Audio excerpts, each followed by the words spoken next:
अस्सलाम वालेकुम मेहर वसवान शरक। ईरान के साथ जो जंग अमेरिका और इसराइल की है वो तो इनके गले पड़ चुकी है बुरी तरह से, और जान छुड़ाना इनके लिए बड़ा मुश्किल हो रहा है, बड़ा मुश्किल हो रहा है। फेस सेविंग इनको मिलने रही न अमेरिका को, नेतन्याहू ने तो मरवा दिया, बांध के उसको मरवा दिया डोनाल्ड ट्रंप को।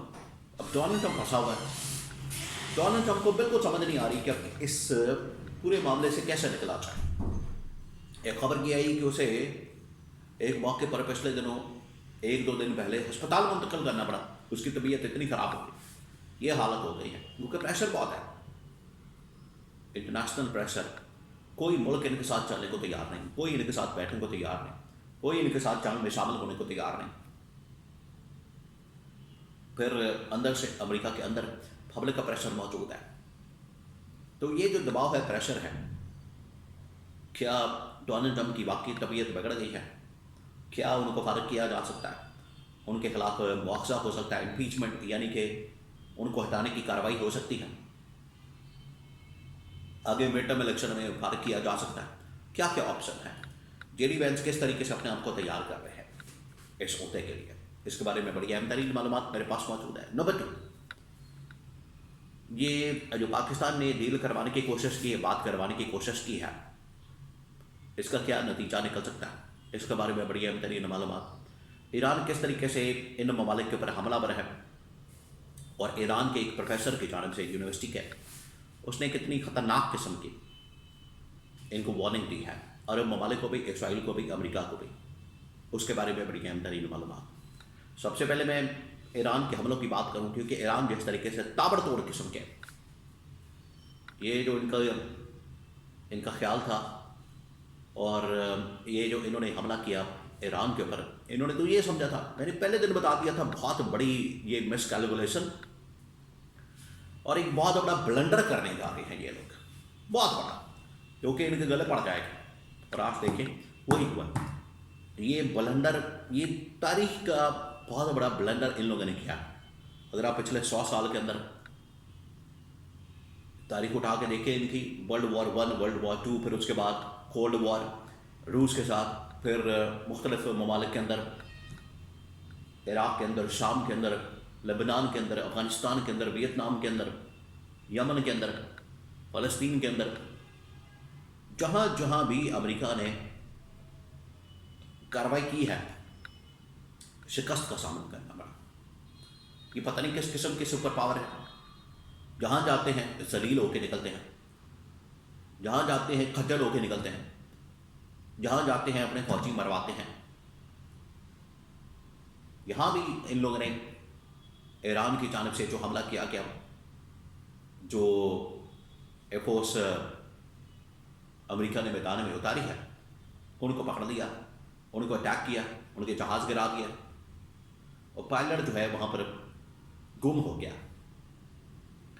और उसको भी ईरान कोशिश करता रहा गिरफ्तार करने की, लेकिन वो बच गया, उसको रेस्क्यू कर लिया गया। अभी ये जो रेस्क्यू ऑपरेशन किया गया है ईरान के अंदर, इसके ऊपर भी बहुत सारे सवालात हैं। और ईरान ने ये दावा किया, क्लेम किया, उन्होंने ये खबर दी है कि अमेरिका ने ये जो रेस्क्यू ऑपरेशन किया, असल में ये ईरान का जो यूरेनियम वहाँ पर मौजूद है न्यूक्लियर प्रोग्राम के लिए, उसको चोरी करने का ऑपरेशन था। तो ये पैरेलल बहुत कुछ चल रहा है, यहाँ पर बातचीत हो रही है, अमेरिका ईरान के खिलाफ ऑपरेशन कर रहा है, वहाँ पर धमकियाँ आ रही हैं, और डोनाल्ड ट्रंप दावे कर रहा है कि मैं एक बहुत बड़ा हमला कर दूंगा, मैं गालियों तक आ गया। आप जरा उसके मेंटल लेवल का अंदाज़ा करें, पागल हो गया ट्रंप, फंस जो गया। जब कोई शख्स फंस जाता है किसी भी सूरत हाल के अंदर, बड़े से बड़ा आदमी, समझदार से समझदार आदमी भी पागल हो जाता है, क्योंकि निकलने का रास्ता कोई नहीं होता। आपके तमाम के तमाम इत्तेहादी छोड़ के चले जाते हैं, फिर आप तन्हाई का शिकार हो जाते हैं, फेस सेविंग नहीं मिलती, आप फंस आते हैं, आपका इमेज, आपकी पावर सारी की सारी स्टेक पे लग जाती है। कहाँ ईरान, कहाँ अमेरिका, इनको नानी याद करा दी उसने, प्राचे उड़ा दिए, छक्के छुड़ा दिए हैं ईरान ने अमेरिका के। तो ट्रंप के बारे में खबर आई कि उन्हें हॉस्पिटल मुंतकिल करना पड़ा, उनकी तबीयत बिगड़ गई। अब वहाँ पर क्या हुआ, उनको दिल का मसला हुआ है, ब्लड प्रेशर का मसला हुआ है, क्या हुआ है, लेकिन उन्हें हस्पताल मुंतकिल किया गया। वहाँ पर उनका थोड़ा बहुत इलाज किया गया। उन्हें कहा गया कि आप थोड़ा सा काम डाउन हो जाए, अपने आप को थोड़ा सा बेहतर करें, रिलैक्स हों, वरना ये आपकी जान के लिए भी खतरा साबित हो सकता है, जानलेवा साबित हो सकता है, आपके लिए वबाल जान बन सकता है। ये डॉक्टरों ने मशवरा दिया है और इस खबर को छुपाया गया। ये बहुत बड़ी खबर है, इसको इंटरनेशनली छुपाया गया कि ये बाहर ना निकले, लीक ना हो। इस मौके पे स्टेज पे अगर ये लीक हो गई, खबर बाहर आ गई, तो उसकी वजह से ईरान का मोराल और ऊपर चला जाएगा। ईरान ऑलरेडी इनको इस तरह से नचा रहा है, इस तरह से इनकी क्लास ले रहा है और बैंड बजा रहा है, इनको समझ आ गई है। अब ईरान के अंदर जो ऑपरेशन किया गया अमेरिका की जानिब से, ईरान ने वहाँ पर F-35 और इस तरह के जो बड़े टॉप लेवल के इनके जो जहाज़ है, लड़ाका तैयारे हैं अमेरिका के पास, जिनको समझते हैं। जिस तरीके से राफेल को पाकिस्तान ने मार गिराया, उसके बाद राफेल की मार्केट, फ्रांस की मार्केट बिल्कुल बैठ गई, ज़ीरो हो गई। बिल्कुल उसी तरीके से इनके पास जो टॉप रेंज के लड़ाका तैयारे F-35 और इस तरह के बड़े महंगे, और दुनिया के अंदर उनकी बड़ी मार्केट, ईरान ने ऐसे मिनटों के अंदर फार कर दिया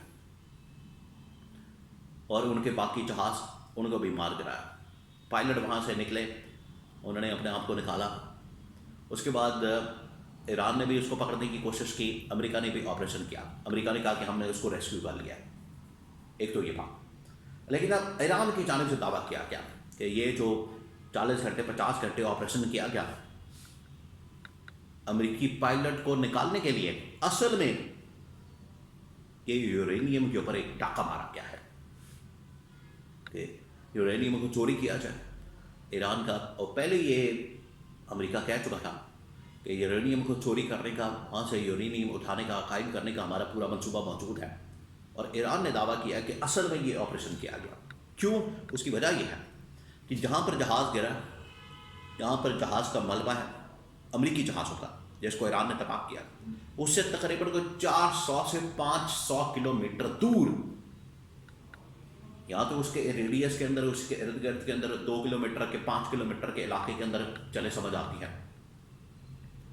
जहाज़ गिरा हुआ है, आप इस तरह से समझें कि इस्लामाबाद के अंदर, और ऑपरेशन हो रहा है मुल्तान के अंदर, कोई तुक नहीं बनता। ये उन्होंने काम किया। तो जहाज़ एक इलाके में गिरा हुआ है, यहाँ पर मार गिरा है ईरान ने अमेरिका का, और ऑपरेशन दूसरे शहर में ईरान के कर रहे हैं, जिसकी वजह से ईरान ने कहा है कि कहीं इन्होंने हमारा यूरेनियम चुरा लिया, जो कि बहुत बड़ी डेवलपमेंट